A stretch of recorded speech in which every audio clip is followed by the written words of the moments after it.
देखिए, जिस तरीके से बंगाल में ममता बनर्जी जी के नेतृत्व में पिछले कई सालों से बिहार बंगाल को बर्बाद करने का कार्य किया, देश तीव्र गति से विकास की राह पर आगे चल रहा है, तो वहीं ममता बनर्जी जी ने अपनी राजनीति की वजह से बंगाल को कभी भी देश के साथ मुख्य धारा में नहीं जुड़ने दिया। इसीलिए इस बार बंगाल की जनता ने भी मन बनाया है कि वो भी डबल इंजन की सरकार, प्रधानमंत्री नरेंद्र मोदी जी के सोच वाली सरकार को बनाने के लिए बंगाल की जनता ने मतदान किया है। देखिए, जिस तरीके से अतिक्रमण ने कई बार विकास की राह में गतिरोधक बनने का कार्य किया है, ऐसे में जितने भी इल्लीगल अतिक्रमण हैं उसके ऊपर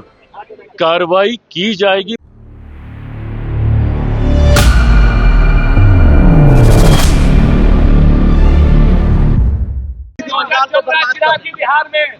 देखिए, जिस तरीके से बंगाल में ममता बनर्जी जी के नेतृत्व में पिछले कई सालों से बिहार बंगाल को बर्बाद करने का कार्य किया, आज जिस तरीके से देश तीव्र गति से विकास की राह पर आगे चल रहा है, तो वहीं ममता बनर्जी जी ने अपनी राजनीति की वजह से बंगाल को कभी भी देश के साथ मुख्य धारा में नहीं जुड़ने दिया। आज बंगाल के लोग भी देख रहे हैं कि किस तरीके से डबल इंजन की सरकार का लाभ देश के कई राज्यों को मिल रहा है। इसीलिए इस बार बंगाल की जनता ने भी मन बनाया है कि वो भी डबल इंजन की सरकार, प्रधानमंत्री नरेंद्र मोदी जी के सोच वाली सरकार को बनाने के लिए बंगाल की जनता ने मतदान किया है। बुलडोजर चलेगा, सरकारी जमीन पर जिनके भी घर बने होंगे उसके ऊपर बुलडोजर चलेगा।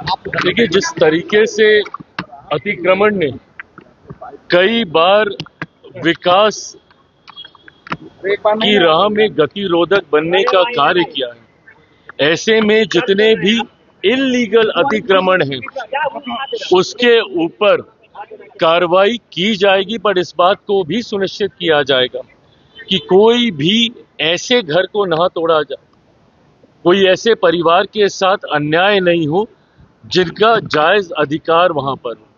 साथ ही में लोक जनशक्ति पार्टी रामविलास ने, हम लोगों ने हमेशा इस बात के पक्षधर रहे हैं कि जो गरीब परिवार है पहले उनको वैकल्पिक व्यवस्था मुहैया करा के दी जाए। किसी का भी घर उजाड़ने से पहले उनको एक ऑल्टरनेटिव जगह मुहैया कराई जाए और उसके बाद जो उचित कार्रवाई, जो भी न्याय संगत कार्रवाई हो, उसके बाद उस कार्रवाई को जरूर किया जाए। 4 मई के बाद बिल्कुल सही बात है, और एक के बाद एक उन कार्यों को हम लोगों ने धरातल पर उतारने का भी काम किया है जिन जिन राज्यों में चुनाव से पहले प्रधानमंत्री जी ने वादे किए हैं।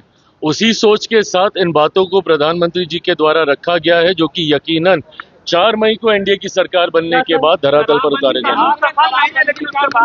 सरकार कह रही है कि बंदी लागू रहेगा, 10 वर्ष हो गए लेकिन पूर्णतः सफल नहीं नजर आ रहा है। देखिए, कानून में जहाँ पे त्रुटियां हैं जरूर उसको दुरुस्त किया जाएगा। मैंने खुद कई बार इस बात को कहा है कि ये कानून के पीछे की सोच कतई गलत नहीं है। यकीनन शराबबंदी एक ऐसी चीज है जिसने शराब की वजह से कई घरों को बर्बाद करने का काम किया है, पर ऐसे में ये कानून पूरी तरीके से धरातल पर उतरे, ये भी जिम्मेदारी सरकार की है। इसमें यकीनन रह के कुछ त्रुटियां सामने आती हैं। जहरीली शराब के निर्माण जैसे कार्य हम लोग को बिहार के अलग अलग क्षेत्रों में देखने को मिलते हैं। सीमावर्ती इलाकों में जिस तरीके से आयात होता है वो हमारे लिए कई बार चिंता का विषय बनता है। तो जो त्रुटियां हैं उसको जरूर दुरुस्त किया जाएगा, ये भी मैं विश्वास रखता हूं, क्योंकि सरकार के जिम्मे ये एक बड़ी जिम्मेदारी है और उसको भी हम लोग करने का काम करेंगे।